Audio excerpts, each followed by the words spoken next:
Hey there, film fans. I'm Jeff. I'm Dave. And I'm John, and welcome back to The Love of Cinema, a pod in which we'll challenge one another to discuss movies, both new and old, with a strictly positive critical eye. That's right. And to keep us positive, we made this into a bit of a drinking game. So anytime we say anything negative, you're going to hear this sound. We don't want to be stuffy. We don't want to be those people that just drag the shit down. We want to keep it positive, people. So we play that sound, we drink. Every time we hear that sound, we drink. That's the game. Yes. And you get that for saying anything negative. So we're going to prepare our the pre-show shot to get ready for what we're talking about today. Ooh. And unless you're Cheers, driving boys. a car, I suggest you do the same. So this is the second episode in our John. Just what the hell? This is an audio medium. They didn't see whatever you just did, but we do have a YouTube. We should say check the link tree out in your notes so you can see whatever John just did. He's wiping his eyes. He has tears coming down his eyes. Yeah, I think this liqueur that he got as a gift. This is not a glowing review of that liqueur brand that you just had. Okay, No, we really tastes drink, great. people. We really drink on the show. So this is the second installment of our. God, that's so much noise. Summer Blockbuster Face. I'm trying to tell the people the premise of our fucking show. God. So this is where we take the highest grossing summer blockbuster of every year from 1980 to 2019, every single year. We take the highest grossing blockbuster and we do battle royale style 1v1. Just to specify, that summer blockbuster. Summer blockbuster. Summer. Avatar came out in the winter, so that doesn't count. Okay, so we're going to take them, and year by year, we are going to battle them out, decide which is the better film until we come up with the greatest summer blockbuster of all time. Jaws and Star Wars have a pass from the 70s. Last week, somehow, The Empire Strikes Back beat Raiders of the Lost Ark. More on that in 1 second. And The Return of the Jedi lost to 1982's E.T. So E.T. and Empire have moved on. This week, 1984 to 1987, we got Ghostbusters, Back to the Future, Top Gun, and Beverly Hills Cop 2. Only two can advance. That is the premise. We already have haters. Dave, should we hear more from our haters? Well, right it's quite funny actually, because we have this phone number now that we can call and give us some feedback on the show, or you can send a text message or call. And actually, we set this up a while back for people to find. It was during our beef with the Matt and Mark movie show.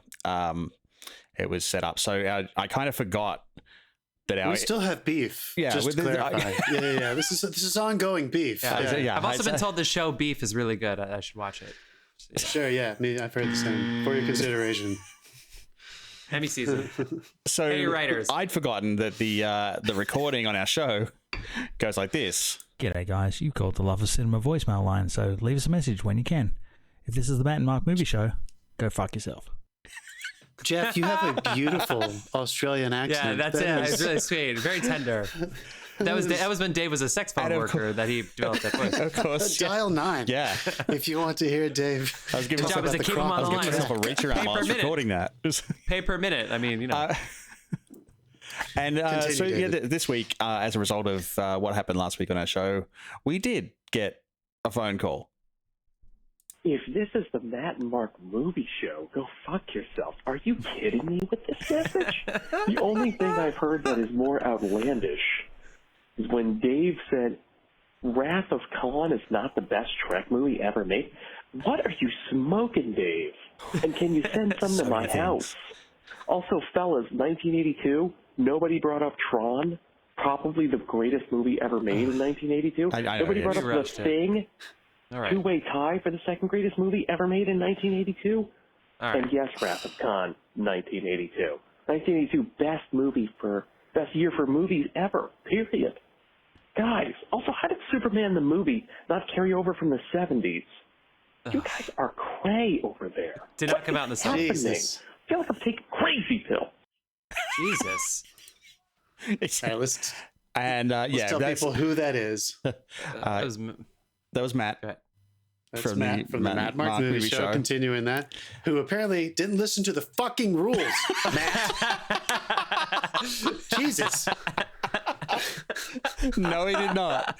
The thing is, like, I'm not planning for time because we got to get through. But there were two more messages where he went on to argue the rules. after having the rules explained to him in a text message. Boy. It's the whole point is that Boy. we're doing this over the summer. Yeah. So we don't just fucking talk about Marvel and DC movies the whole summer. We are going to take a break for Oppenheimer Barbie because that's going to be a fun weekend. And we're seeing him with his co-host, Mark, who is becoming our favorite member. Are we? Was I not invited again? What's going on with this? Oh, I don't know. I don't know what to tell you, man. Anyway, yes, but in one of his messages, I know they played all of my endless messages on their show. Sorry, guys, we got to keep it moving. Sorry, Matt and Mark, but he is really bummed that Raiders did not move on. He thinks it's one of the best summer movies ever, the best adventure movies ever, and he's not wrong. We feel like it's heavy. This week was heavy, knowing that I voted that down, and I still think Empire is a better movie, but it is weird because Raiders is such a good summer movie. It might be the best summer movie ever, and for us, it didn't get through the first round. Guys, what do you want from us? That's the game. This is what we're doing. There are rules for a reason. Of course, there are other great movies in these years. But yeah, this is what's so fun about it. We're just trying to comment on what the fuck people ended up spending their money on. We're not even talking about Metacritic scores or reviews. We are just talking about tickets sold, butts in seats between basically Memorial Day and Labor Day.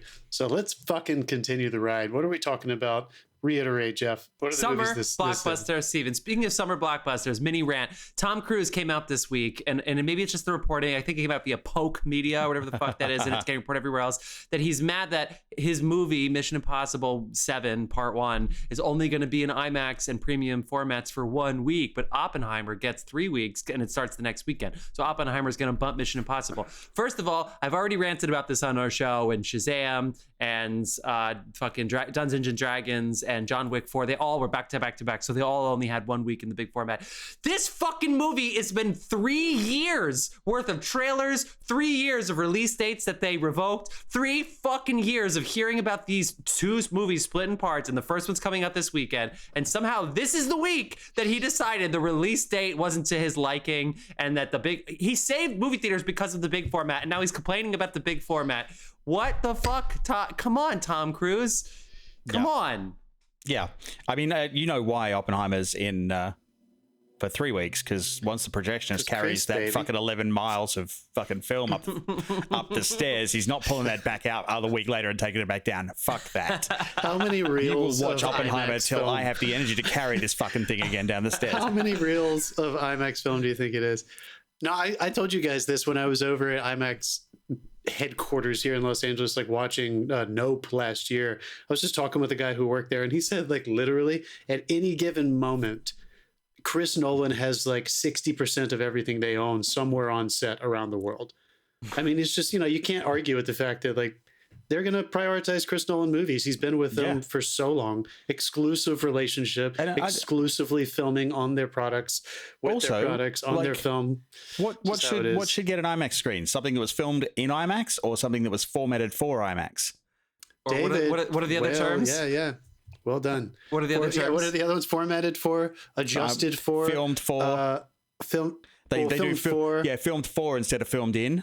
Filmed in, yeah, it is. No, I mean, there's something to be said about that for sure.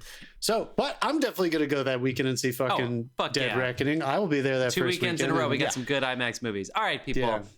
That's my rant, just because it's relevant to summer blockbusters. The Flash comes out next week. Snuck Spider-Man, that in. I didn't get to start the timer. verse did so well. Let's get into this week.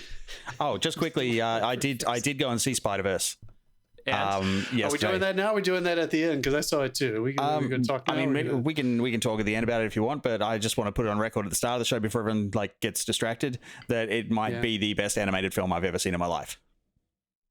It's very, very beautiful. It's equal, just as effective with the animation as the first one in a different, new, exciting way. Yeah, and it is time for a Gwen Stacy movie. It's time. Oh, Haley, get her some work. I'm going this week. I'm late to the draw on this one. Okay. Felt the same way I felt about Guardians, in that it was clearly brilliant and a wonderful movie, and I think I'm just kind of a little cooled on the superhero movies right now, but it's undeniably effective and masterfully made. So if you loved the first one, you are going to love this one. This is the first film in a long time it's been worth it for IMAX. Like, it's not. And you know what? I got fucked over here. I couldn't get a ticket, so I saw it in regular. It was still great. Yeah. But I might go back and watch it in IMAX. It's worth it. God, it's pretty. Fucking go.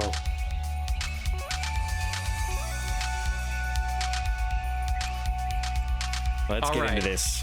Are you ready for this? So, let's start. 1984. Y'all ready for this? No, you didn't get the. Okay. 1984 versus 1985. John, do you have the numbers out? I'm not going to do. Last week I did the Wiki. Last week I did. All the numbers are for me? different. Yeah. Wikipedia, IMDb, Box Office Mojo. All the numbers are different. But this is the highest-grossing summer movie of 1984. John, do you have the numbers out? So you want to go ahead and read off some movies that came out and grossed a lot of money in 1984? Sure, I will. Yeah. Perhaps you're familiar with another movie that we also did on this show a couple of years ago at this point. The Karate Kid coming in fifth place. Maybe you heard of that. Police Academy, Footloose, Star Trek 3, The Search for Something.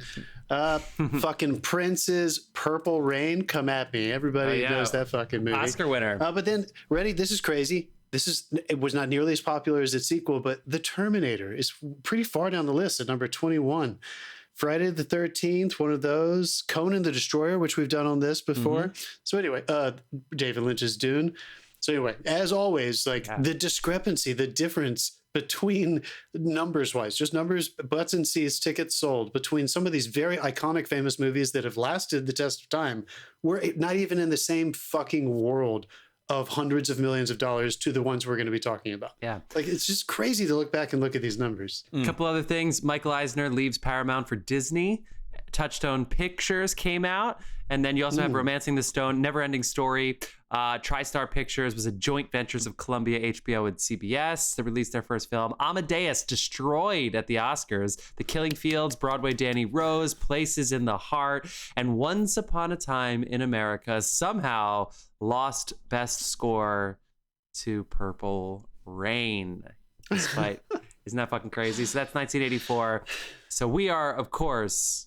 It's because Purple Rain is like one of the greatest songs ever written. Like just that song. Everybody just search right now and search Prince's Super Bowl performance if you want to really enjoy Purple Rain. Oh yeah. But to the summer movies, let's get to the summer movies. So number 3, Gremlins came out in June. Number 2, Indiana Jones and the Temple of Doom. Indy came out. And that one, according to this, 53 million tickets sold, $179 million gross. Indiana Jones and the Temple of Doom. Beverly Hills Cop 1 Doom came out in December, but 2003. Temple of Doom. Sound like you're saying Dune.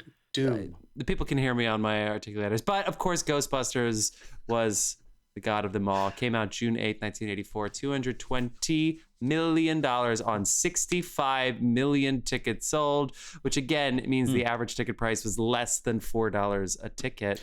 But again, folks, just to think about that, the Indiana Temple of Doom,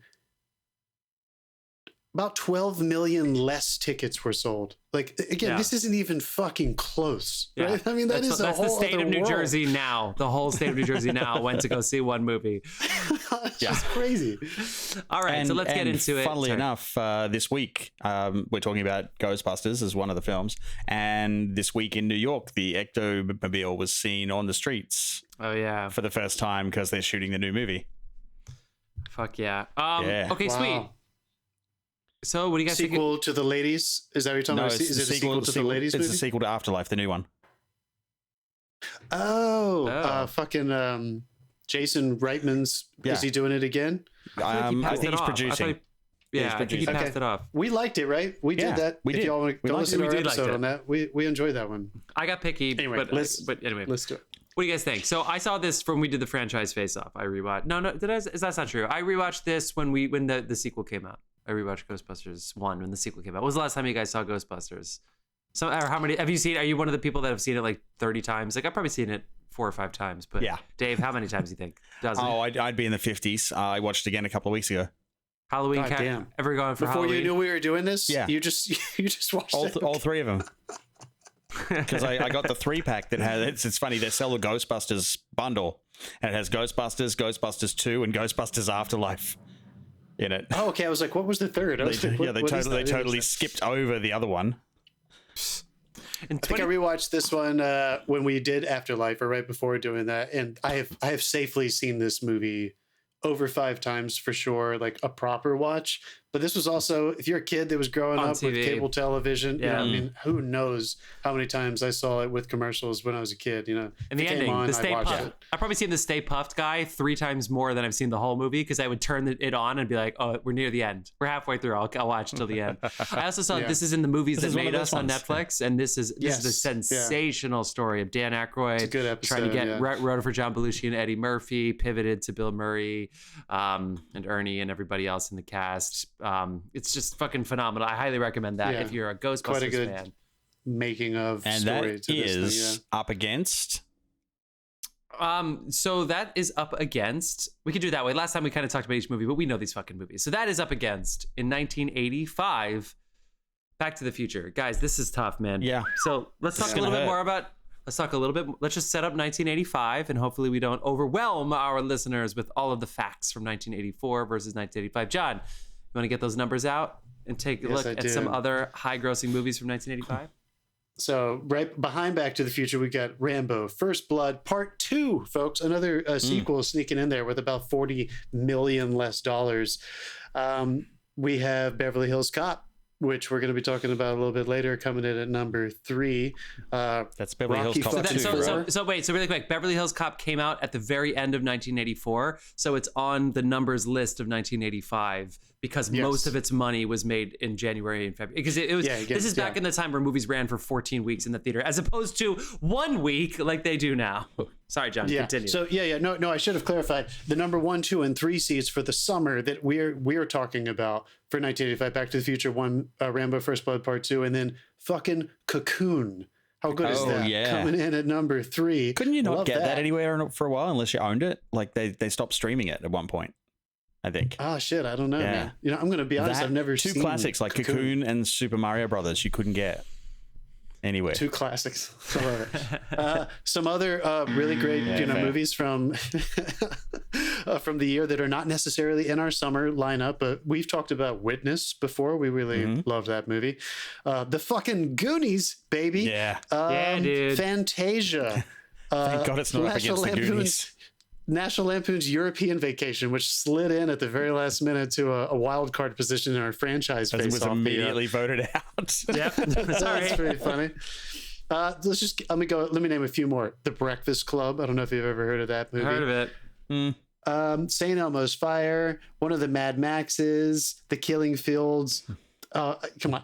Amadeus, I have it in 1985, dude. I think you mentioned it before. No, it's but- not. That is definitely a 1984 movie. Is it really? It was probably still making money. Yeah, exactly. It says the dates Weird. when. I know it does. I don't know why it's listed in 85. I see it's even listing it in 1984. I'm sorry. That's a weird thing. Anyway, so you can see some of these things are very, very well known. And So, they're not even in the same world. Often over $100 million less of success with these Yeah. movies that you've heard of. So in 1985, this is considered a failure at the box office because the numbers were down 17% on the whole from 1984 to 1985. 17%, which is a lot. And Janet Maslin, who I don't know, says that Steven Spielberg was to blame because so many people loved E.T. and Close Encounters and Raiders that they said there were a lot of copycat films. So you had Return to Oz, The Black Cauldron, Weird Science, Real Genius, My Science Project were all commercial failures. We got some cult, success later, but the commercial movies did not do well, with the exception Anytime of Back to the anyone Future. mentions Or Weird Science, I can't not see the giant turd. Right. Good, Dave. Thank you. I also had, speaking of Spielberg, I think The Color Purple came out in 85, didn't it? Color Purple came out. Spies Like Us, The Jewel of the Nile, Out of Africa. Way down. Out of Africa cleaned up. John Huston's Prizzi's Honor with Jack and somebody else. The Purple Rose of Cairo. So this is back when Woody was just churning shit out. Witness. We talked about Angelica Witness on Houston. this show. No, Angelica Witness- Houston. Yeah, Yeah. she's in Preet's Honor. Yeah, and he has really funny stories because he knows John Huston, and he was like trying to sleep with. Anyway, it doesn't matter. There's some really funny Jack stories trying to sleep with John Huston's daughter, who was directing his movie. Witness came out, also did okay. We talked about Witness a couple years ago. Purple Rose of Cairo, Kiss of the Spider Woman. We also talked about on this Yes. show. Trip to Bountiful and White Nights for Dancing. Fun little fact here. Teen in the Wolf. Teen Wolf 2, or no, Teen Wolf 1. Teen Wolf 2 came out like Yeah, crazy. So and last thing is the leading actress award.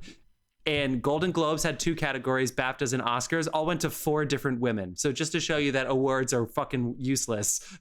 For 4 different categories, 4 different women won the award. Whoopi Goldberg, Peggy Ashcroft, Gwendolyn Page, and Kathleen Marshall in Preetzi's honor. Okay, that's it.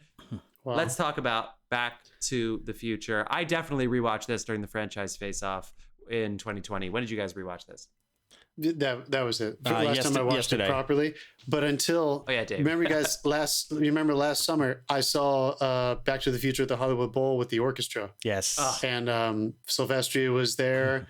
One of the Newmans, David Newman, who's a real popular orchestrator for films. He's Thomas Newman, he's Alfred Newman's son, one of the many Newmans, Randy, and all those guys. He conducted. So that was the last time I saw this movie, fucking live with an orchestra, which was fantastic. And it was the first time I also realized, do you remember me making this joke that there's one musical theme in Back to the Future? Mm-hmm. One. And try to think of the other one, and you can't. I was like, no way, there's more than fucking one. It's the one, dude. Nope. It's just fucking perfect. It's the live and let die of time travel movies. And this is also the That's a shout out to one of our previous episodes, Live and Let Die, where they played the Paul McCartney theme 14 times with different voices. They'll have a different singer sing it, a different style. They just All right. Back to the Future obviously gave us like that fun franchise is we can talk about this, the franchise itself, but this is also the very first time that we saw Robert Zemeckis really explode onto the scene as a director. Steven Spielberg in the executive producer's seat. So we have talked about 1941 before, which Robert Zemeckis co-wrote with a couple other people for Spielberg that did not do so well. So this gave us a director who, for me, was one of the titans of the 90s. Forrest Gump, Castaway, Contact. Maybe you've heard of some of those. Never heard of him. Michael J. Fox, of course. Never heard of him. On fucking fire. Still haven't watched that documentary that came out recently, but God, you guys, I mean, what is there? Who turned down Dr. Emmett Brown? Didn't somebody either turn it down or is there some anecdote of like another famous actor? Well, they had to replace. They swapped out Marty's about 3 weeks into filming because it was originally Eric Stoltz, and that footage is now available. By the way, someone leaked that on the internet. You could. They made good choices. Yeah. Yeah. And apparently, it was just tonally, it just wasn't right. Yeah. There just wasn't chemistry there. I heard this in acting for the camera class with John. We were in the same class that actually they fired him off of the dailies, which didn't have audio at the time because audio is obviously separate from the film. So they were just watching the film without the audio looped in, and they were just like, this guy doesn't have it. He doesn't have the charisma. Well, they already wanted Michael J. Fox at that point, I think, but he was doing Family Ties. He had already passed on it. So but then they went back and not passed on. He was already not allowed to do it. He shot that at night after doing Family Ties. Can you imagine that? Yeah. Jesus. Yes, I can. So not to belabor this too much, but in so far out of the 4 movies we talked about last time, and now these 2 movies, we are back in a world of either adventure or sci-fi or both, right? Like it's kind of, so both of these movies are dealing with sci-fi elements, absolutely, for sure. But here's the difference. Would you call Ghostbusters an adventure movie? I would not. Nope. I would call it a straight up sci-fi comedy. It's a supernatural thriller. A supernatural thriller. Yeah. That's great. That's great. Thriller. Yeah. Supernatural thriller. There you go. That's good. Whereas I would call Back to the Future a sci-fi adventure. Right? Roads, where we're going, you won't need roads, right? Like, shit like that. Oh my God, yeah. I mean, if you want to talk about quotability, it's... the rewatchability, quotability can't possibly be higher. Yeah, which ones, let's do that. Which ones have you guys organically, not because of our podcast, watched more times? I think I'm going to safely go with Back to the Future, even though I said I've seen... Back to the Future. Yeah, I mean, that was one of those that I rewatched a gajillion times, like with my family or a rental with friends. This kind of goes with Empire too. I mean, I love kids dressing up as the Ghostbusters, and the idea of busting ghosts is awesome, especially when you're a kid.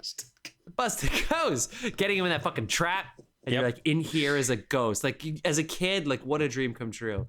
But Back to the Future So part of the reason that I'm bummed about Raiders is even though it was all men and well, you know, a couple women, but mostly like men, it still feels like very kid friendly. It's like obviously like E.T. is just such a fucking summer movie, you know, kids and everybody can watch it. You know, men drinking beer in the background and kids running around and not to exclude men and women, but Ghostbusters just feels older to me. It feels like the target audience is just a little bit older. All men can be kid friendly. Just ask the Catholic Church. Now, see, that's Jeff. That's funny you're saying that because I wonder at the time, I bet people would have said the opposite because do you think so? Akroyd and Bill Murray were so fresh. They were so like they were the it comedy guys of their generation. For kids, and they were kind of no, not for kids necessarily. I'm talking like for people who were adults. Whereas like I bet adults went to go see Back to the Future and they felt like it's so cheesy and nostalgic with its throwback to the 50s that there is an element to it that might be more, as you say, like grandpa friendly. Like there's a little bit more jokes for a wide gamut. Whereas Bill Murray was so hot at the time. I remember even as a kid watching Ghostbusters and thinking, I don't think I understand why Bill Murray is as funny to my dad as he is.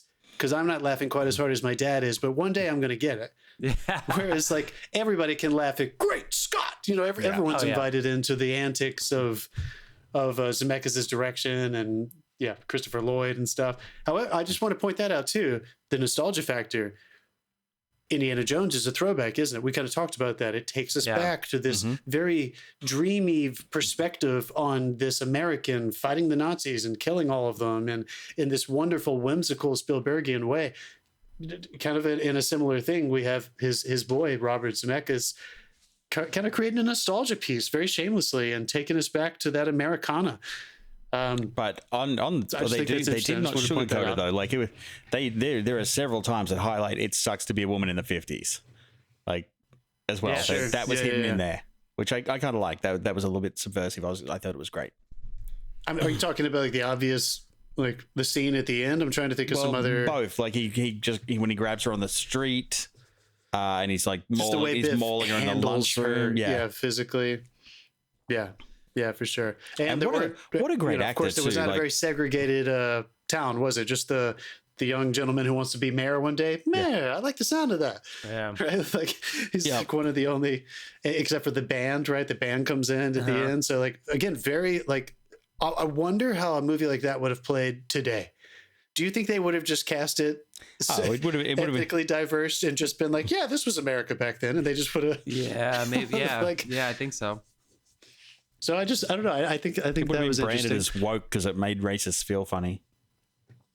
All right, not to I don't want to make this conversation about that, but Bill Murray has a couple scenes with Sigourney Weaver and when you watch it with your 2023 glasses, they are a little creepy for sure. You can't improvise like that anymore. Yeah.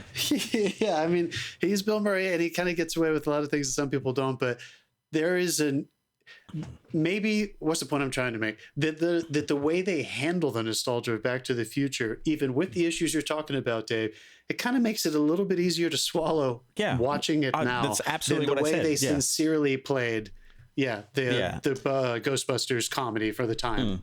I do like that Bill Murray never took advantage though in the end when she was literally throwing herself at him and he's like, no, we're not going to do this. That was super, super, super important. Yeah.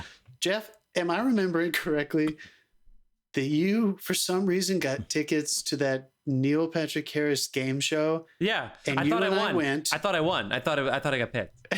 Why am I remembering that the guy who sings the Ghostbusters theme was somehow there performing or something? Do you remember that? I rated him Ghost. He was there and sung that song live in front of us for a live studio audience in Astoria, New York. And we were like, what the fuck is going on, dude? What? Wait.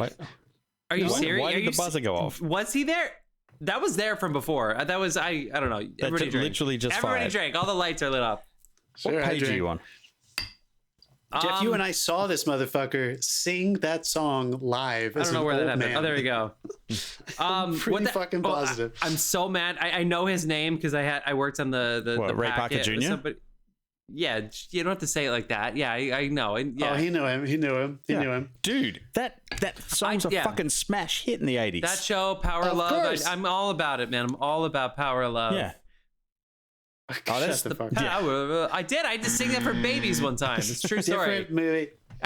I used to wait. Here's my little personal anecdote. Jeff and I were waiters for many, many years. And one of the places that we both worked for a while, Ernie Hudson came in more than one time, Winston, and I got to wait on him. And that man was a fucking AAA gentleman. Such a nice guy. Yeah. Chatted with multiple people. Yeah. Lots of people were coming up to him. One of those actors you don't see, unfortunately, you didn't see very often, but everybody knew him as Winston, and he was so pleasant to everybody, including the staff. Shout out to fucking Ernie Hudson. They originally, I believe as well, they tried to make him cut his part down. Right. Yeah. Because the producers were a little, for lack of a better word, fucking racist. Yeah. But he was so nice and charming, and obviously. Can you imagine that threesome without him being the kind of our vehicle to look at them and be like, "You guys are fucking crazy," right? Like, it just wouldn't have been the same thing. Yeah, he's literally the person who says what you're thinking. Like, it's. What do you think of first? This will be fun. What do you think of first? What is like your fucking snapshot when you think of Ghostbusters? The library at the beginning. I mean, I think of the ghost. Just the book. The ghost that get her. Okay. Get her? That was your plan? Yeah.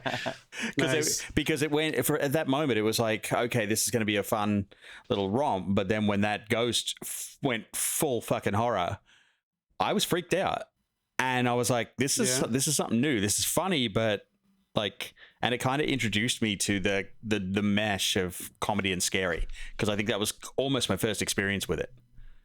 I mean, yeah, it happened like ever in that kind of I think sense. horror. I mean, think full horror had been doing that sort of thing. Like, I guess Freddy Krueger was later. That didn't happen until like the second movie. They started introducing jokes and stuff.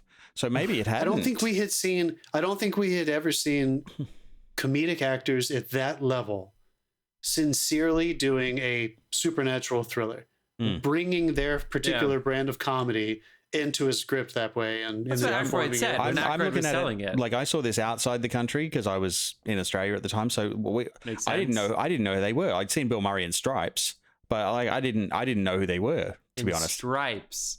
This is 1984, and it's like, oh yeah, the guy from Stripes. Caddyshack had already happened. Obviously, yes, the guy from Stripes. Yeah, pretty fucking Jaws. Goddamn Jaws.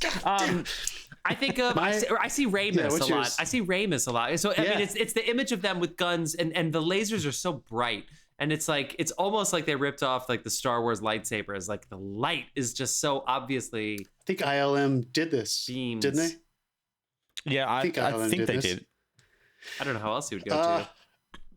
Okay, the lights. Yeah, those are classic. I think very specifically of what's the building in Central Park West that is the. It's literally called like something Central Park West.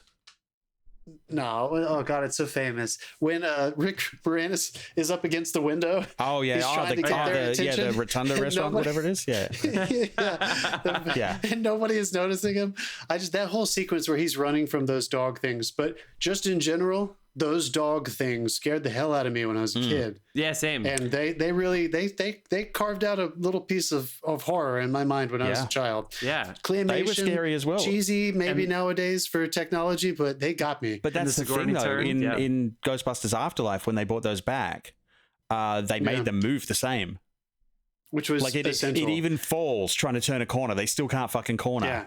Like that, and if I'm being totally honest, a very, very young John Say was like, I don't know what arousal is, but I feel something when Sigourney Weaver is possessed, and then on the bedroom scene, and then becomes that writhing dog thing when they're transitioning in and out of them at the end. I mean, she was very sexy, and I had not really seen all the Aliens movies when I was super young, so this was definitely my first Sigourney Weaver movie experience. I think it was for me too. As a kid. So ILM was busy working on Dune, Jedi, Indiana Jones, and Star Trek 3, but Robert Edlund, who was at ILM, and I think was a part of the original Star Wars crew, wanted to go into business for himself. And this is an ILM thing where like management mattered back then, and everybody was very respectful, but some people outgrew it. And so Robert Edlund wanted to start his own company. So Columbia fronted $5 million to Edlund to start his own effects house, Boss House. They literally were like investors in Boss House. So it's technically a Boss House film, but it's the same people of ILM. You hear that story, and it's like, this is where all the good shit comes from. Like, we got Ghostbusters through this guy, like all those visual effects through this guy forming his own company and just making it up from scratch. Star Wars back in the day we got because they like basically were trying to figure out how to do stuff like with that level of invention. Even like if you read the biography of like Lord of the Rings, where they got turned down for King Kong, and they'd already employed everyone at Weta Digital and had them under contract, and it nearly put the company out of business. And then we got Lord of the Rings because King Kong got knocked back. Robert Edlund was the man in ILM with the initial generation who basically figured out how to use everything in camera. He built all these amazing opticals. He's the one who figured out how to, that classic shot underneath the Empire ship at the very beginning of Star Wars, how to like create that. So when he peeled away from them, I'm sure they were like, fuck, there goes one of our very best. But look, he gave us fucking Ghostbusters. I bet they did work on Back to the Future though, because Spielberg's boys had quite an arrangement. I feel like if any of his friends needed special effects, ILM did it for them. So I'm sure. Guess that they I'm sure they at least came in with some shots. Yeah, they got him some shots. I mean, all right, let's play that game. Let's play the game for Back to the Future. What is your shot or your snapshot or your phrase or something? What pops into your head when people say Back to the Future? There's probably a gazillion, just because it's Doc Brown sliding down the thing. I mean, it's Marty's mom trying to make out with him. It's the end of it for me. That's what pops in the second someone says it. It's the end. That car lifting when off. He runs up to him, literally. The car lifting off. Like when the wheels went under, I was like, "What the fuck is happening?" And can you imagine setting up a sequel that well? Wait, yeah. Dave, is that what that kind of felt like back then? Because that wasn't done as shamelessly back then as it is like every fucking franchise movie you see now has that kind of hook on the end. That was probably one of the first times they very successfully, shamelessly were like, you're coming back here in 2 years for the next one. Well, and also they turned their head to ILM and went, you guys missed out on a fucking franchise, bitches. I mean, the word franchise didn't exist back then. Right. But also, this was the first time I think that they'd filmed the second and the third back to back. They just went straight through with production. Know that happened. Yeah, because at the end of Back to the Future 2, you get a preview for Back to the Future 3. Like that's why Michael J. Fox like fucking stalled.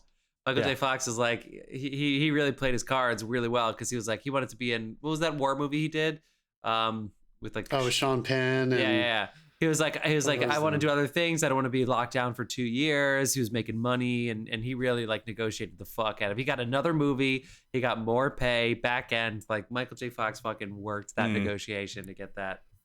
All right. I mean, good. He's the man, dude. I mean, we can talk about these movies all day. Honestly, all I want to do is just go through I don't think Back to the Future is on it, but all the Ghostbusters. The movies that made us Casualties of War. Go through all this. I had to get there. Yeah, that's what it is. I think we all know these movies, so we gotta choose. We gotta vote. Well, I'll throw out my vote first. Do you already know? Yeah. Oh, are we gonna do that? Or do you want to do it at the end after all? No, we want to do. We gotta do it now. We gotta do it now. Cases for and against. Do you have cases? I don't have any cases against. It's tough. This is. Well, I think the case. I put some stars down and every. No, fuck you, dude. Where are the X's, motherfucker? I think the case I'll make, which I think is why most people would agree with me, is what I was saying about what does it mean for a film and in a movie experience, something that if you're lucky enough to see it in the theater, of course, but even just renting it or watching it with your friends or family way after a movie has come out. Because I know part of this game is, people, we are trying to put our time capsules on and just pretend we are part of the audience that summer. But also, over time, I think Back to the Future is just an easier watch I think it has proved to be more timeless than Ghostbusters, perhaps because of some of the comedic themes. So I think I'm going Back to the Future. Is How about you anybody guys? definitely going with Ghostbusters? Yes. All right, plead your case, and then I'm Nice. And then you're putting this on me. From Is anybody? There's from one person. Who the fuck like, were you asking? for my lifetime, I've always owned a copy of Ghostbusters. I've always had access to Ghostbusters. I'll watch it and rewatch it and rewatch it. It never really gets old. You know how it ends, but you look for the beats. You can't wait for them. You know the jokes are coming even afterwards. Back to the Future, like on a rewatch, which I just did. I own them now, but I didn't own them for so long. Like I just didn't have them, and it just, I don't know. When I was rewatching it, I was like, this is fun, but I feel like I've aged out of it. Do you feel like it's a little bit too whimsical, too childlike, too campy? Yeah, which is great for a family audience, but I'm not a family audience. Dave, tell me this just to clarify, because what was Ghostbusters rated? There was no PG-13. There was no PG-13 yet. There was no PG-13 yet because Spielberg created it. Wait. Yeah, when did he make that though? When did that happen? Anyway, because I was just curious if I would imagine Ghostbusters. I would imagine Ghostbusters was presented to the world and marketed as an adult comedy, not bring your kids. Yeah, I mean, is that right? Actually, the rating came out in 1984. Yeah. that is July 1st. The MPAA introduced PG-13 at Spielberg's request, but Ghostbusters came out before that. Before that, so it didn't have a rating. So, I just wanted to point that out. It had a rating. It was PG. Because PG covered such a wide berth at that point. Bill Murray did that shit, and they said, this is good for kids. And Sigourney did that shit, and they were like, this will be okay for kids. It's fine as long as you don't show boobs and you can swear once. Like that's you can one curse. You can not a PG. I don't think you can say fuck a PG. Not you only fuck. you only got like 3 fucks in PG-13. Yeah, maybe not even. No, it's 1, isn't it? For PG-13, you get 1. Back to the Future is PG as well. Dave, I appreciate it, and I hear you. And I think there's the other thing as well. It's like from my perspective with catchphrases, like the phrases and everything.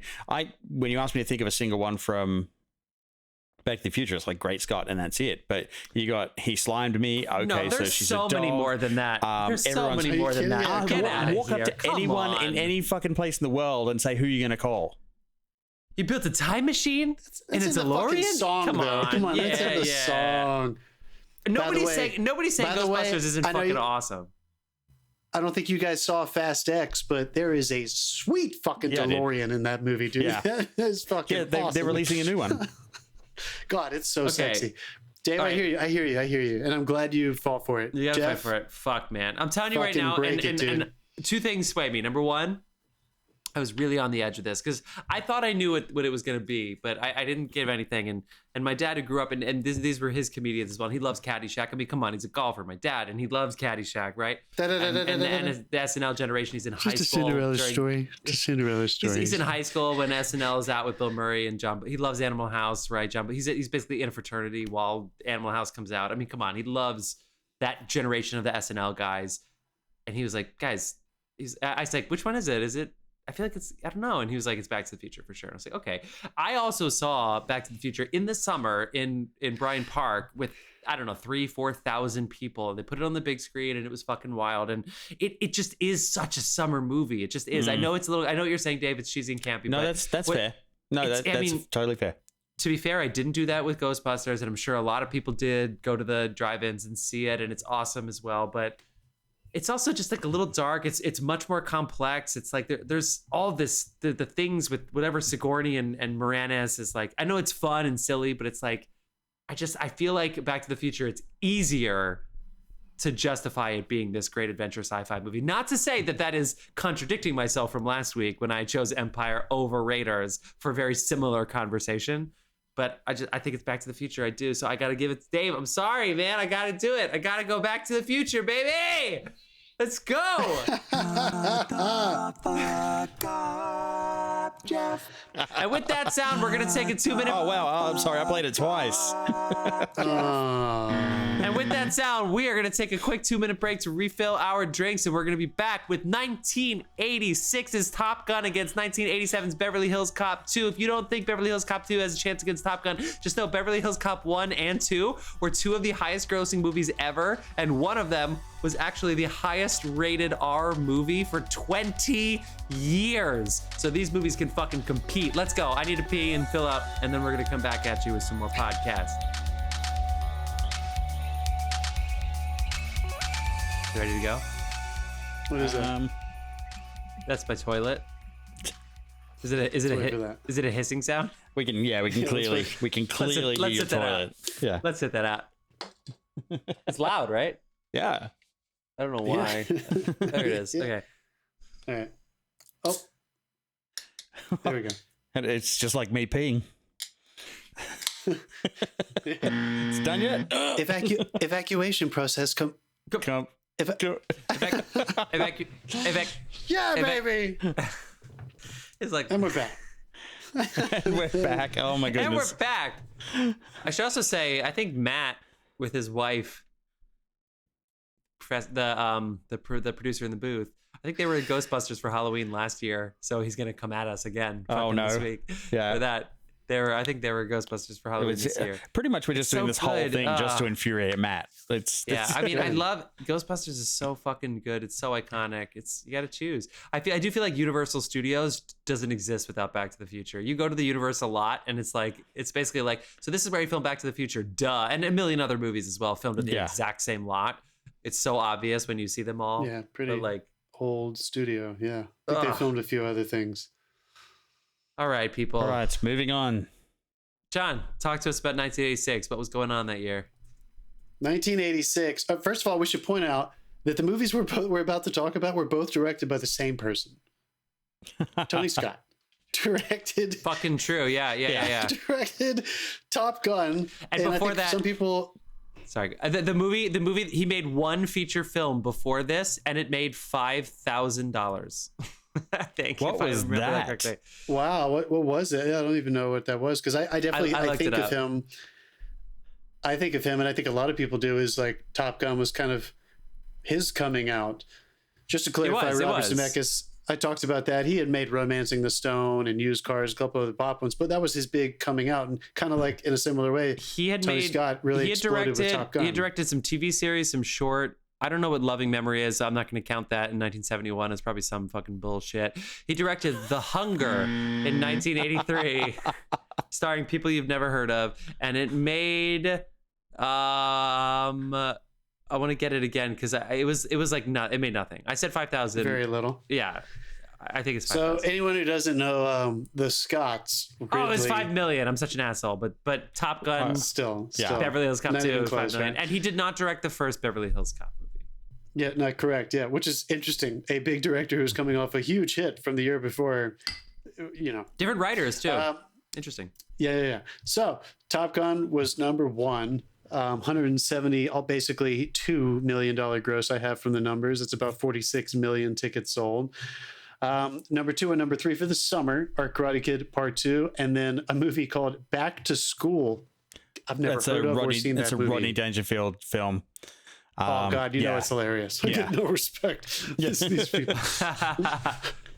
So what? So let's dance. Hey, somebody trying to duck. You must have been something before electricity. Let me tell you. Okay. Star Trek: The Voyage Home. They really went to town with the Star Trek. Ferris Bueller's Motherfucking Day Off. Has anybody ever heard of that movie? Matthew Broderick. Should I say my chicken soup story again with Matthew Broderick or what? No, I think we're good. Stand By Me. We've talked about that one. Scorsese's. Has come. Jeez. That is dark. Color of Money. Scorsese, Paul Newman, Tom motherfucking Cruise. How about Poltergeist? Mm-hmm. Right? Isn't that crazy? Steve pretended to direct that, yeah.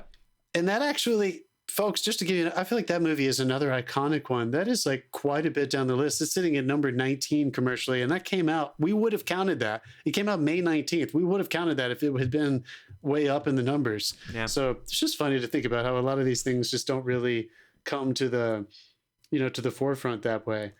What are the big, Oscar movies for that year? The big Jeff? Oscar movie was Platoon, which came out in December. Oh, yeah. It would go on to make $138 million, but a lot of that was in the year 1987. But yeah, that was Oliver Stone won Best Picture and Best Director for that film. He also had Hannah and Her Sisters. So if you've been listening to this whole podcast, that's 3 Woodies in a row that he was nominated for Best Writing. Children of a Lesser God, of course. Marlee Matlin ended up winning Best Actress in a non-speaking role because she is deaf. A Room with a View came out this year. Daniel Day-Lewis as Cecil. Ooh. Let's go Maggie Smith. Let's go Helena Bonham Carter. Show up. Mona Lisa. Crimes of the Heart. Ron. Oh my God, Ron comes out this year. And the Palme d'Or went to The Mission. Roland Joffe's The Mission. Oh, yeah. That's an Ennio Morricone score. Infamous. Oh, yeah. Another one. I think my favorite movie. Star Trek 4, Mosquito Coast, Three Amigos, Little Shop of Horrors. Pixar Animation Studios is founded. Siskel and Ebert going to syndication. American Tail makes a lot of money. And Great Mouse Detective. That's what we got. These are really fun. Yeah, Don Bluth, shout out. I think one of my favorite movies from this year that I can quote a million times. I think it might be somebody's favorite movie in general. The fucking Labyrinth came out this same summer, folks. And it didn't stand a chance. Labyrinth is sitting on number 67. It only made $13 million. And that movie has gone on to be such an intense huge cult classic. Wait, but tell us, what are the numbers? You're looking at the numbers, right? Yeah. I mean, look at 2 through 5. You haven't said any of these yet. 1986? Yeah, you talk about Crocodile Dundee. Did you say that? Yeah, Crocodile Dundee. I didn't say Aliens, number 5. Yeah, Crocodile Dundee was number 2. Crocodile Dundee. Then Karate Kid Part 2, Back to School. Even Crocodile Dundee is more quotable than Back to the Future. Save! Not let this go. Fuck yeah. You know what? I'm going to let that slide because of your fucking accent. Because everybody knows where the fuck you're from. And of course you guys quoted that shit more. And the fact that there's 2 quotes from that movie. I can only name one Dundee. Right now. I watch Crocodile Dundee every summer. It would come on TV and I would be like, let's fucking watch it, man. I fucking love Crocodile Dundee. I famously even did the That's Not a Knife gag at my wedding.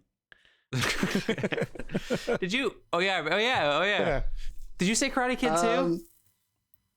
Yeah, I did. Okay, cool. Right before I said Back to School, I'd never seen that, and Dave said Rodney Dangerfield. And we did you say Poltergeist 2? Because that's a miss for you, huh? Pretty in Pink. Not say Poltergeist. Pretty in Pink.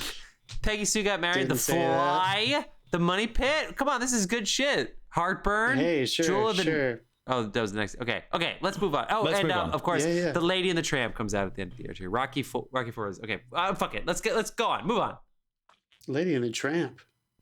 Lady and the Tramp. Really? Yeah. Yeah. Number 44, December 19, 1986.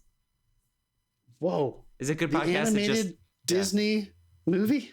Yeah. I did not know that was an 80s Disney movie. I thought that was much older than that. Me too. Way off. But I do remember going. In hindsight, I do remember going and seeing it.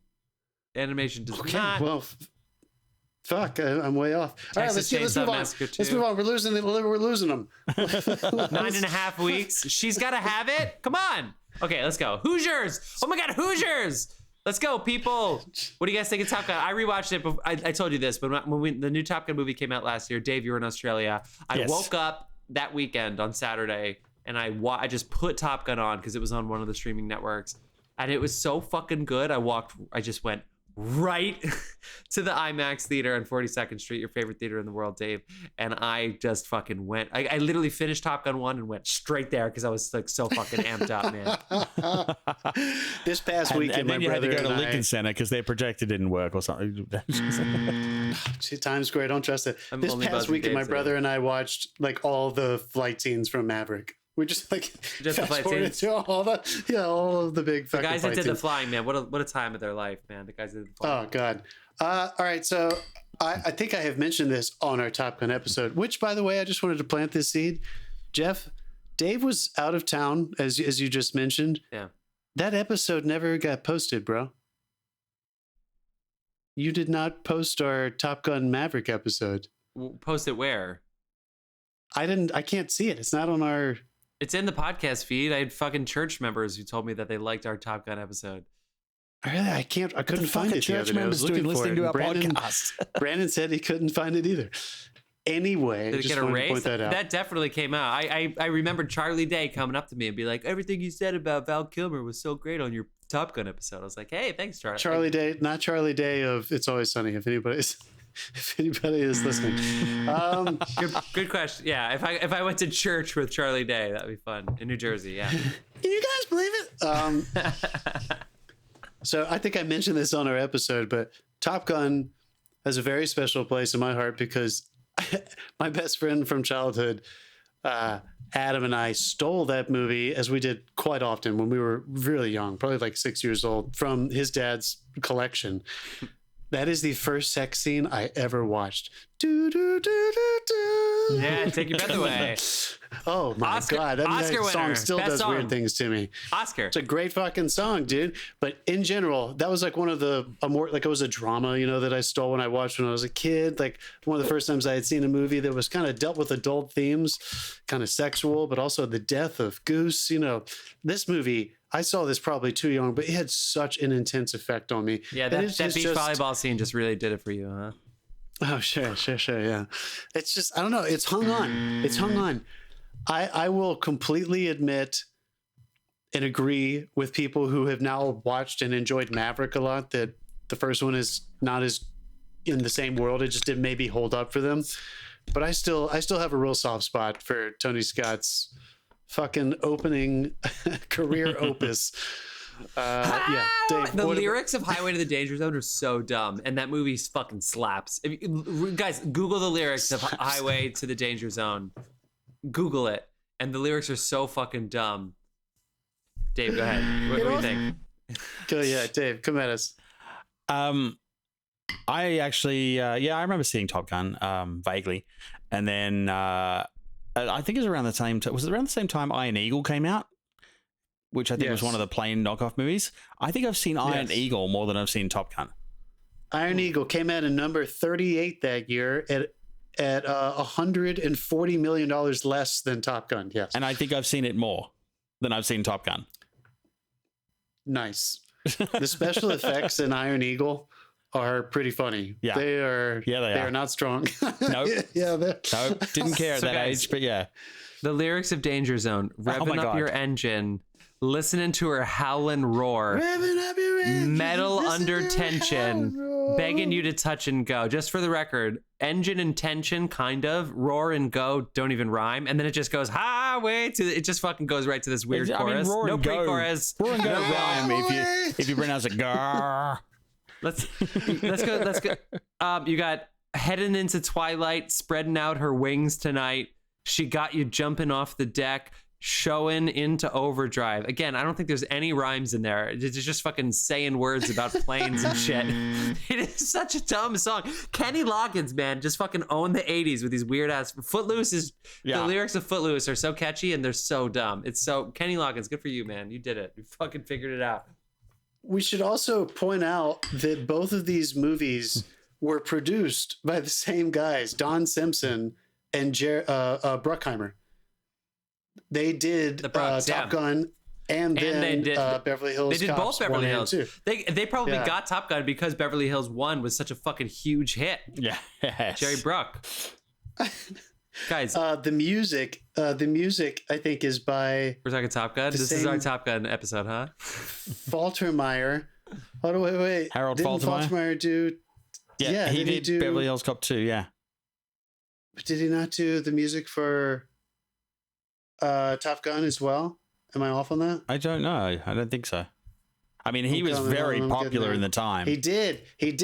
It's Harold Faltermeyer. So that man is responsible for the amazing themes. Do, do, do, do, do, do, yeah. As well as That's good. That's a good one. as well as the Top Gun theme. I mean, come on, like these things are just so. And also the guitar, same people the guitar are bringing solo you. as well. That was one of the first things I ever learned on a guitar was how to do that solo. Yeah, of course Yeah. it was, Yeah. dude. Of course it was. All right. So It's really funny. They obviously have an actual villain in this, which they don't. I actually liked in Maverick that they didn't have a villain. I kind of like that the flyer. They do their job. We don't need to know who the villain is. We don't need to know the Saudis or whatever. Like, just this is the gig. You just One day I'll do watch what you're that. told. I liked it. Dave, God, go see fucking Maverick, man. How many times are we gonna buzz you for not seeing Maverick?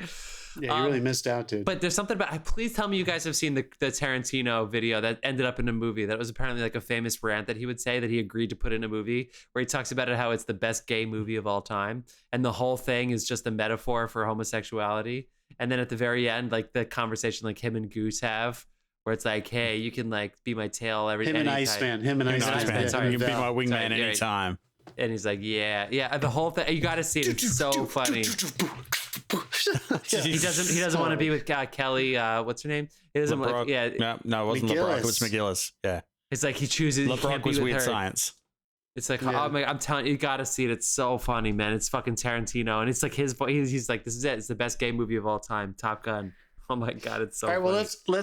let's call out some obvious differences for like what people may have thought going into these movies. Top Gun, one of these movies.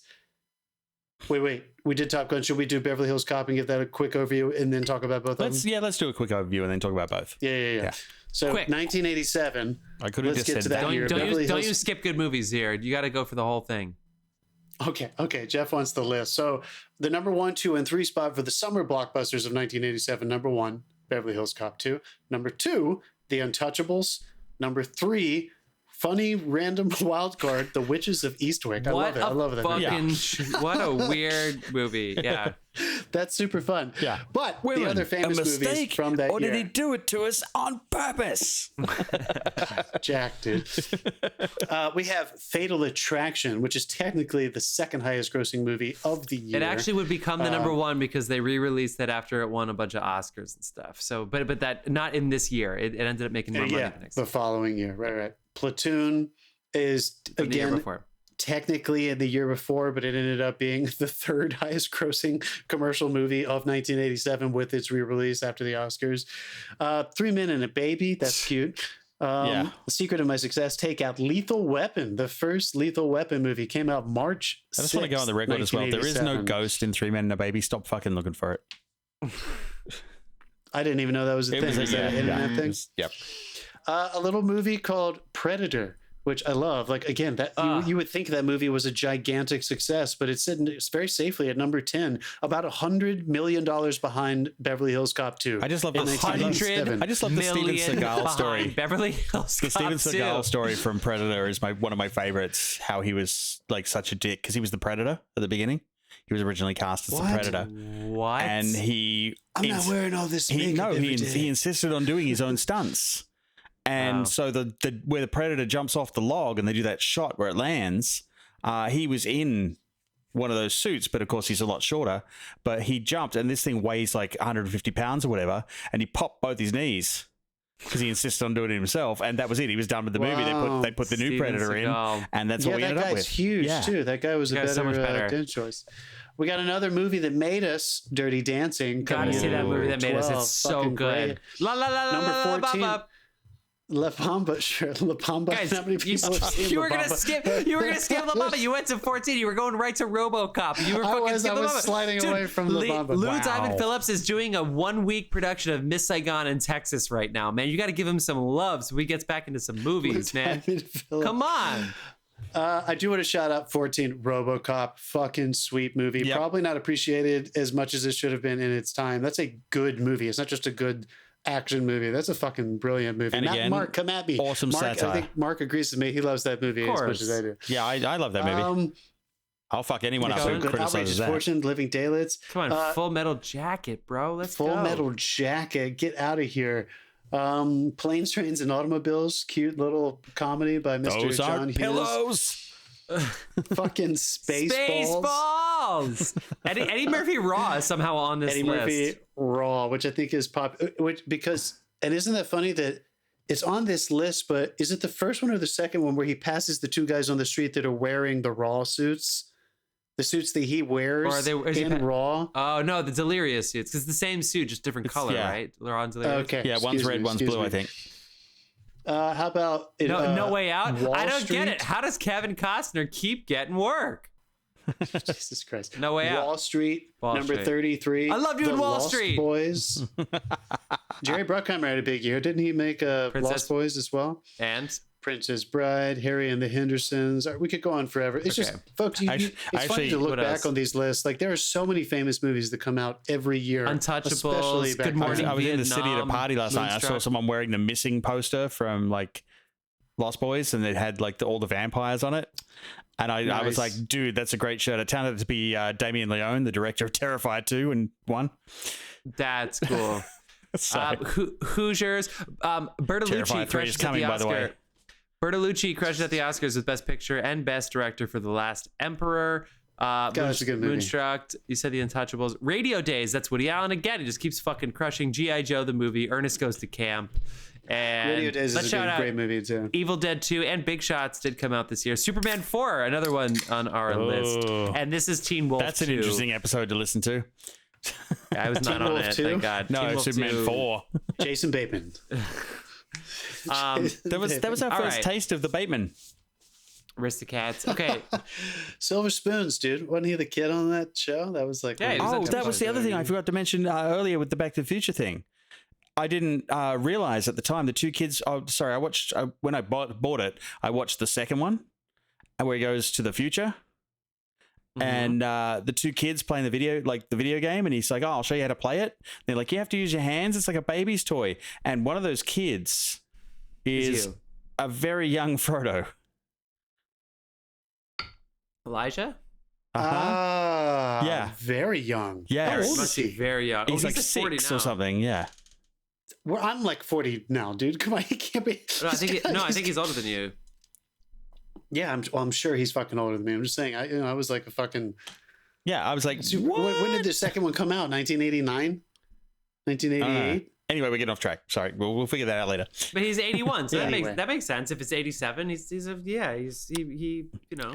So we I was 1 year old. We All have right. avoided talking about Beverly Hills Cop 2 so far during the Beverly Hills I Cop rate- 2 Okay, section. okay. So I want to be honest. Let me kick this off because I had never seen any of these movies before. They were. Did you rewatch them recently? No, they were a black hole for me. So I watched number 1 and number 2 the past couple nights. Me too. That's what I did this recent. I watched them recently. Yeah, so they're on Paramount Plus right now. If anybody has Paramount Plus, and I feels started like a free. watching them. I started a free trial. I got to cancel it this week. They were fun. They were fun. I totally see why. I think you also have to really like put yourself in the zone for. No one was bigger on planet Earth than like Michael Jackson was like the only person more popular than Eddie Murphy when these movies came out. Yeah. Like he was huge. Bill at Murray the might. time, Bill right? Murray might be up there, but yeah, definitely Michael Yeah, Jackson. yeah, he might be, but just that commercial, iconic celebrity, star power kind of thing. So for me, a kid of the '90s, I'm used to watching Eddie Murphy play a zillion characters and do all these funny voices and everything, and that's not these movies. This is him playing a single character. They're not exclusively comedic. They are comedic. There are elements of comedy for sure, but it's a legitimate like cop Movie, detective action It's a movie. 3-way buddy comedy, Right? like buddy cop movie. Dave, Yeah. what is the I think character? that was the thing that was so unique about it too, because it was like you get your buddy cop movies, but this is the first time there was like a buddy trio. I think. And they had a lot of love for each other. They He really- was singular there was though. like Eddie a- was the lead. He wasn't real buddy cop because usually they share, but Eddie was obviously the lead of this. But he had his Detroit crew and then he had his Beverly Hills team. So Beverly Hills 2, the premise is that somebody dies in Beverly Hills and he wants to go kind of help them out. So he pretends to kind of take this like leave and he's still like sort of working in Detroit thanks to who plays his friend in America? It's not Steve Guttenberg. It's like It's Paul Reiser, isn't Paul it? Reiser? Yeah. Paul Reiser. Yeah. So like it's cool. But in the first one, it's like it's always him though. You know what I mean? It's always Eddie. Yeah. I mean, I had to pause it in the first 20 minutes because I was like, I need a break from Eddie Murphy talking. So Really? Did you know? I will say this. I know he almost turned it into a gimmick later on. The stars can turn the things that people know about them on themselves. Look at Taylor Swift, who just played MetLife Stadium this past week in the New York City area. Eddie Murphy's laugh is really fucking weird. Yeah. And in this movie, it's bizarre. And he, he does it in Donkey, he does it in Mulan, he does it in The Nutty Professor, he does it in Trading Places, he does it in, which is before all this, and then he does it in Coming to America sometimes, although they don't laugh very much. But like this movie, it's fucking weird. I couldn't tell if he was serious or not. I had the laugh. So it is a little. There was a lot of that. Catches you off guard. But he's funny. Dave, he's so charismatic, right, though. He's so charismatic. He is charismatic as shit, but the gimmick things that Dave is referring to, I think, there are way more of them in the second one than the first one, where it's him coming in and he needs information from somebody, so he does a character. Yeah, and it's just a rant. I feel like all of his characters rant. All of his characters are comedians. Yeah, I feel like in the screenplay it was just a blank page with Eddie riffs. Well, Eddie Murphy Productions produced part 2 here. They did. Eddie gets the information. Yeah. So yeah, I think. So my favorite part of both of these movies is Gilbert R. Hill, his boss. Oh God, yeah. Police in Detroit. God damn it, you motherfucker! Everything he quintessential angry captain. Me. Yeah. You son of a bitch! Like I mean, just fucking the way he cursed. Some people are just hilarious cursing. Yeah, he was that guy for me. It's like when you exasperate Samuel L. Jackson. Like it exasperated Samuel L. Jackson. There's nothing funnier. Right, and this was the same thing. Like pissed off. This guy pissed off was hilarious. I feel like this guy is also who Tim Meadows like channels all the time. Yeah, 100%. I mean, he's doing. It was stay away out of here. You don't want none of this shit. Every time I hear him go off, like it kind of reminded me of what was it, War Games, when they're right at the end of the thing, and he's like they're talking to the colonel. He's like, "God damn, I'd piss on a spark plug if I thought it'd do any good." Okay, so all right, Jeff, say something. Well, you've been wanting. Well, I just want to say the trouble with this movie, and because it's so good, and it's got Red Sonja herself and Eddie. So there's so many iconic things. Him in the pool. There's so many good things. Him, with all of it is so fun. The first one's better. I think that's Dave. That's kind of what I wanted to ask you. And I know you were a young person when you saw this, but we see the numbers. We went over them. Mm-hmm. I know it did so well. Have a look at the numbers for Beverly Hills Cop 3. We've seen this happen. Sorry? Have a look at the numbers for Beverly Hills Cop 3 and you'll see how they responded to. They dip. They go down a lot, Not so good. So we have seen this, as Dave kind of alluded to, I think we really do need to make sure people put their heads around this time period. Dogs. It's always around this time. Another Amazon driver bites the dust. Wrap this up. Franchise wasn't a thing, as Dave was saying. Like I even, of course, like any child of the 80s and 90s, we remember when trilogies were a thing. Yeah, you got trilogies. That was it. Franchises, right? So we have to put that in the zone. We have definitely gone to see movies, or when we were young people, we went to see movies that were sequels or the third in a trilogy, just because we were fans of the first or the second, or the first and second. So I'm not shocked that this movie did well, because the first one kind of came out of nowhere and was so successful. But compared to a lot of the other movies we just listed that I would have thought would have been very attractive summer blockbusters, I'm genuinely surprised this movie is so much more successful than some of the other movies that we listed that came out in the summer. At the time, did it feel that way? Or when it came out, were people like, yeah, of course, Beverly Hills Cop 2 is the best movie of the summer? And did you not see the first one? It's solid like, gold. The thing is, back when this was released, you weren't bombarded with marketing materials. So it was a case of you either saw the trailer like in a quick TV ad or on a poster on the wall. You knew nothing about that movie when you walked in. You didn't see the advanced like stuff that we like. We don't get a fucking year-long trailer and internet campaign like back then, because none of that existed. So you were going in blind. Word of mouth? Yeah, it was Yeah. Sort of, but like even word of mouth, it came through the newspaper, or you told your friends. That was it. Like that was where the reviews happened.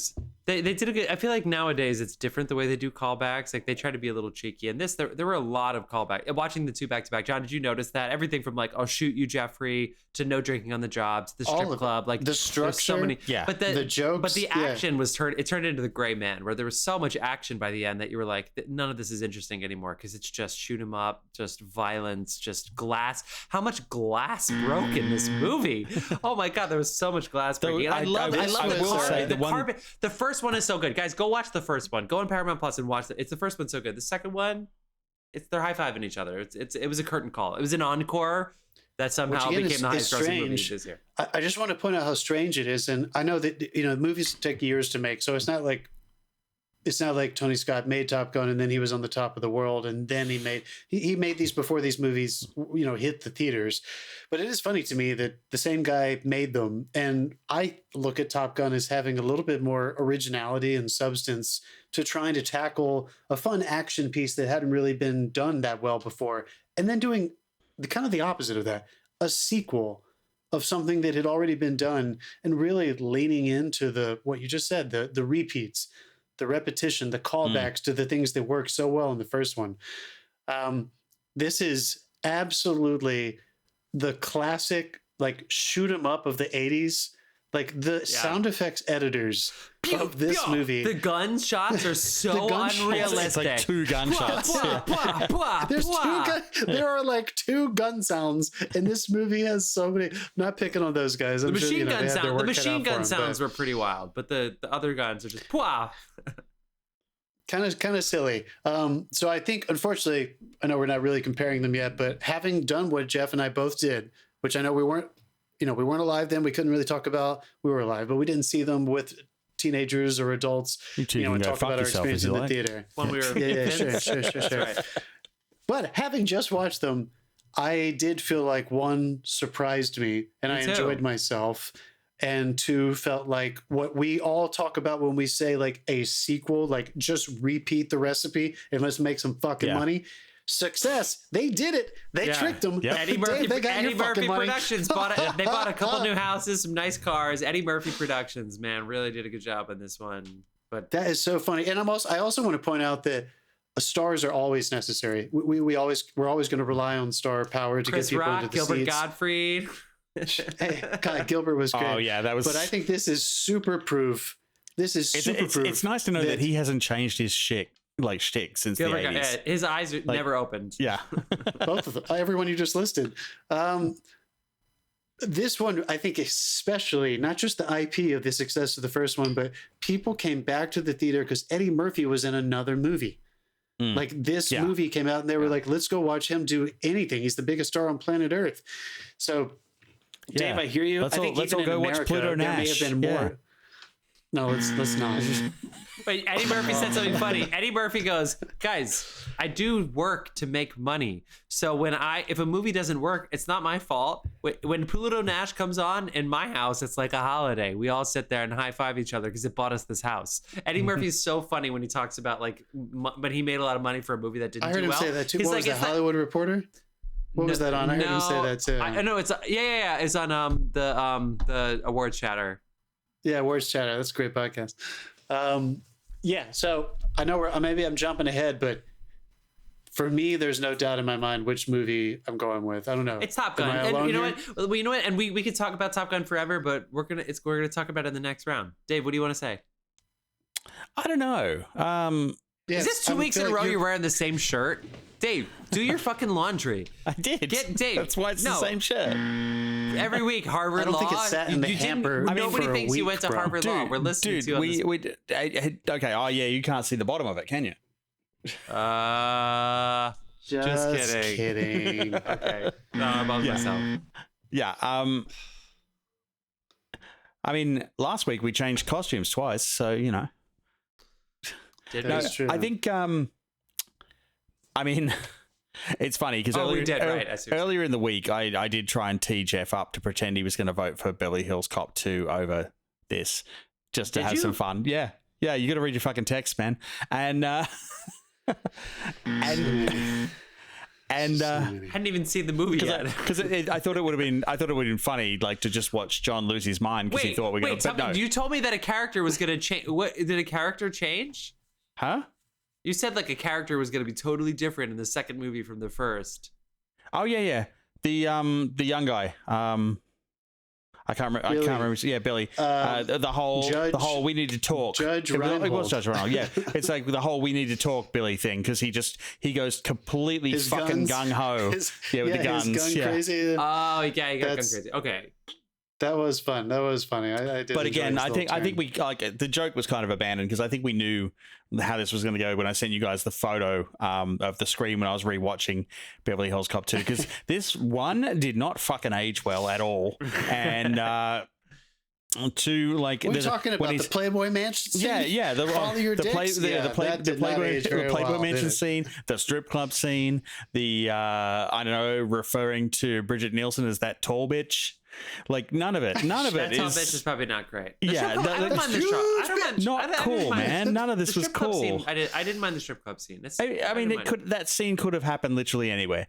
But anyway, classic 80s. Yeah. The massage, it was alive and well. That shit. Yeah. Doing work at the strip. Yeah, I see. Okay. And so then the shot that I sent you where he's in the pool and you can see the entire fucking crew and two lights in his sunglasses reflection. I'm like, this is just shitty filmmaking. It's literally just a money grab. Yeah, Top Gun all the way. It was never not going to be Top Gun. And Eddie Murphy said, Martin Brest, take a hike. I'm getting the guy who did The Hunger and made $5 million. Let's go. So I just want to point out of our, so we have Empire over Raiders and we have E.T. over Jedi, and then we had Back to the Future over help me out, Ghostbusters. Jesus Christ, We just did Ghostbusters. That's a tough one. Yeah, and now Top Gun over this. Every time, other than maybe Back to the Future, we're leaning a little bit more towards movies that have some consequence. They're not realism, folks. It's not. Yeah. I'm not saying that. It's not drama, but I don't know. We're feeling movies that maybe are standing the test of time a little bit better, just because they have some kind of reality to them, and it's not. We're 4 into the 40 we got to do. It's a little early to call that. Sure, but that's 8 fucking movies. Yeah, I don't true. know. I mean, that's 8 great movies too. That I would still watch all of It's them a million 4 times. out of the 20, 8 out of the 40. So that was fun. I'm glad. Hey, you know what? I'm glad I saw Beverly Hills Cop finally. I had never fucking watched any. I mean, of the those first one's movies. great. So I'm glad the I saw third both one is not same. worth it. Is that what you're telling me? I'm not you watching didn't take a it. chance? I don't know. I'd like to tell you, but I can't remember, to be honest. I'm not watching it. Terrible sign. I think I took a girl to see that and just we made out in the theater instead. Way to go, Dave. Congrats, Dave. Dave, give me that. Give me that. We both did it.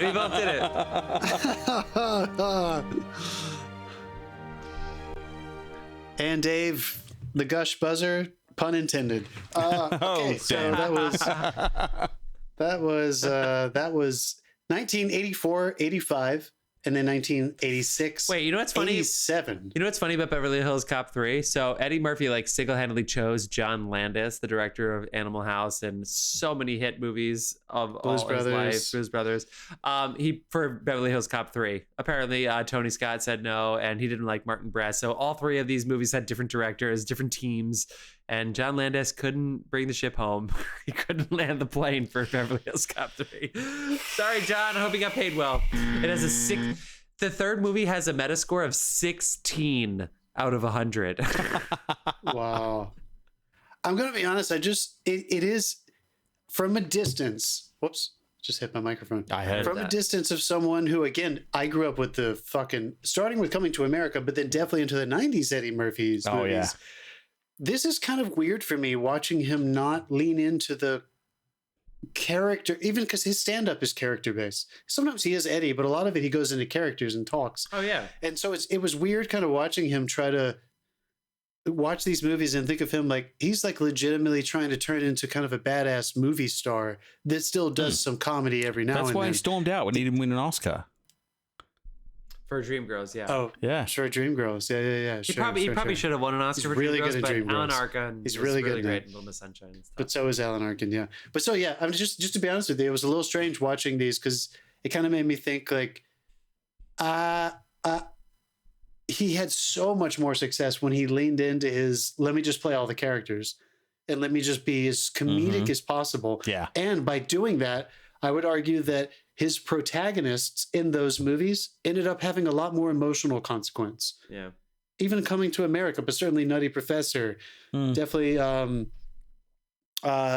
it. What's the other one in the late 90s? Help me out. Nutty Professor? What was, no, post Nutty Professor. There was another one that he did. There was another like multiple characters one. Anyway, so I think for me, that was what shined the most. Whereas with this one, Dr. Dolittle? Axel, it probably wasn't Dr. Dolittle, Just but I for forgot he mentioning made that until you just said that. I forgot that he He made made that movie. so much money for Dr. Dolittle. What are you talking about? Bowfinger, But I Life, think, Mulan, Holy I think Man, Axel Foley, Metro. yeah, Mulan, he was great. I think with Axel Foley, I think there was a little bit of me that just felt like I'm almost waiting for him to stop being Axel Foley so I can start laughing at him. Like, I know that might be laughing with him. I know what you mean. I mean. Yeah. So anyway, that's where I'm going to go. But guys, out along the edges, always Oh my where I God. burn to be. The further on the edge, which is the same word but a different tense, so it's fucked up. Further on the edge. The hotter the intensity, so burn to be intensity. I'll take. Guys, highway to the, and then they say higher to the danger zone over Okay, and come on, over and over and over and over. What you again. been watching? Wait, Really quick. Wait, last little bit. We didn't celebrate it quite enough. Is Top Gun when Tom Cruise became the next Tom Cruise? Because they didn't know he was Tom Cruise when he did Risky Business. That was his first, right? That was the first time where they were like, "Who's this guy?" Was Top Gun the first time they were like, international blockbuster superstar? You can fucking bet on it. Maybe. I think so. Do you think that was the I beginning? mean, Dave? Legend was in there somewhere as well. Legend. Oh my god. Oh, really, really good. I just wanted to point that out. Not all What you've been watching. all the right Sorry. moves. Yeah, Top Gun, because then immediately it was Color Money, Cocktail, Young Guns, Risky, Rain Man. yeah, It was Risky like- Business was very, very popular though. Like that. And And was it's so good, And but it's I not think, a 40 summer blockbuster. 40 years, It's not an action movie. 40 years old today. Risky Business is 40 years Oh today. yeah, today, yeah. Fuck. That movie had a big impact on me as well when I was a really young Well, he child. told I us- saw all these movies way too early. Yeah. Tom Cruise told this story one time, and they're like, "What's it?" He doesn't know what it's like to struggle because he did 3 auditions in his life, and he booked them all. It was like Endless Love. No, it was Taps. I don't know how he got Endless Love. It was like one of them, The Outsiders, and Risky Business, and that's it. Those are the only auditions he ever had to do in his life. It's fucking Tom fucking motherfucking He Cruise, never dude. He's just- auditioned for a movie he didn't get. Can you Matt fucking? McConaughey did the same thing. He booked his very first audition and never failed. He didn't have to Movie audition stars, for dude. They Contact. just- Like he didn't have to like. Ugh, I don't think so. Got it. dude. You got it. Yeah. All right. Fantastic, you guys. Fuck! I I'm meant to. just glad I'm not getting any. I meant to hit the John one. I meant to hit the John one, and I just. All right, sure. Go fuck yourself. Well, that sound means that it's time to get into our final segment of the episode, What You've Been Watching, where we tell each other what we've been watching. I know you two have just seen a little Spider-Man movie. I watched the end of Ted Lasso, Marvelous Mrs. Maisel. I have not seen the end of Barry yet. It's Emmy dump season, so this is when all the Yeah, movies... I got to all catch the up on other TV Barry. I'm shows- so far behind. This has been all the shows that want Emmys are done now because they all had to come out around like the beginning of May or Guys, so. And the billboards are insane over Yeah. here this time of year. They're for your consideration. Every fucking show you've It's ever like fucking heard of is in the magpies sky. in spring in Australia. God, So- especially near me, that Sunset Strip is just covered. So I like the way Mrs. Maisel ended, but the season on the whole, and last season too. The first season was the best, you know. And it's okay. There's a lot of good stuff in it. I like the way it landed. Ted Lasso. It's basically Beverly Hills Cop. It's basically, yeah. Ted Lasso was a What was that for?